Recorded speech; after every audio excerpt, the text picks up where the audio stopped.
നമുക്ക് അറിയാതെയാണല്ലോ ഈ ഒരു ടോക്സിൻസ് ഒക്കെ നമ്മുടെ ദേഹത്തോട്ട് വരുന്നത്. അപ്പൊ ഇങ്ങനെ വന്നു കഴിയുമ്പോൾ എന്തൊക്കെ മെഡിക്കേഷൻസ് ആണ് ഡോക്ടർ എടുക്കുന്നത്? നമ്മൾ ആദ്യം കണ്ടുപിടിക്കുക എന്തോ ടോക്സിൻ ആണെന്ന്. ഇപ്പൊ തന്നെ നമ്മളിപ്പം ചില ടോക്സിൻസ് പെട്ടെന്ന് ഇപ്പം ഞാൻ പറഞ്ഞ മസിൽ ഇഞ്ചറി കൊണ്ട് വരുന്നത് പെട്ടെന്ന് ക്രീറ്റിക്ക് വരുന്നത്. നേരെ വെച്ചാൽ ലെഡ് മെർക്കുറി സ്ലോ ടോക്സിൻസ് ആണ്. അത് ലെഡ് ടോക്സിൻ എന്ന് വെച്ചാൽ ഗ്രാജുവേറ്റ് വൃക്ക ഡാമേജ് കൂടി വരാം. നമ്മൾ പിന്നെ ടെസ്റ്റ് ചെയ്യുമ്പോഴാണ് നമ്മൾ മനസ്സിലാകുന്നത് ബ്ലഡിലെ ലെഡിൻ്റെ ലെവൽ കൂടുതലാണ്. അപ്പം അങ്ങനത്തെ ഈ ക്രോണിക് ടോക്സിറ്റിക്ക് നമുക്ക് ബ്ലഡിലെ ലെഡ് കുറയ്ക്കാൻ വേണ്ടി മരുന്നുകൾ ഉപയോഗിക്കാം. ഡെസ്ഫറോക്സിയമൈൻ കീലേറ്റിംഗ് ഏജന്റ് എന്ന് പറയും.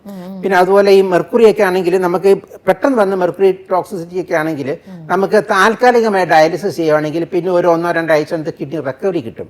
അതുപോലെ ഈ ഹീമോഗ്ലോബിനും മയോഗ്ലോബിനും ഈ ടോക്സിൻസ് ഒക്കെ യൂഷ്വലി കിഡ്നി റിക്കവറി ഒരു 1 വീക്ക് 2 വീക്സിനകത്തൊക്കെ കിട്ടും. അപ്പോൾ അതുവരെ നമ്മളൊരു താൽക്കാലികമായി മാത്രം ഡയാലിസിസ് ചെയ്ത് നമുക്ക് കിഡ്നി സപ്പോർട്ട് ചെയ്യാം. പിന്നെ ഒരു 2 വീക്സ് കഴിയുമ്പോഴത്തേക്ക് മൂത്രമുള്ള പെട്ടെന്ന് കൂടാൻ തുടങ്ങും, മൂത്രത്തിൻ്റെ കളർ കുറഞ്ഞു വരും, അങ്ങനെയൊക്കെ പറ്റും. പിന്നെ ഈ മസിൽ ഇഞ്ചറി കൊണ്ട് വരുന്ന ഈ മയോഗ്ലോബിൻ അത് കിഡ്നി നമ്മൾ ഡാമേജ് വരുത്തുന്നത് മൂത്രം ആൽക്കലൈൻ pH ആകുമ്പോഴാണ്. അതുകൊണ്ട് നമ്മൾ ഈ അസിഡിക് pHലാണ് കൂടുതൽ ഈ ടോക്സിസിറ്റി വരുന്നത്. അപ്പോൾ നമ്മൾ മൂത്രം ആൽക്കലൈസ് ചെയ്യാൻ വേണ്ടി നമ്മൾ ആൽക്കലി സോഡ ബൈകാർബണേറ്റും അങ്ങനെ സബ്സ്റ്റൻസ് മൂത്രത്തിൽ pH കൂടുവാണെങ്കിൽ ഈ ടോക്സിൻ കൊണ്ടുവരുന്ന വൃക്ക ഡാമേജ് നമുക്ക് കുറയ്ക്കാൻ സാധിക്കും.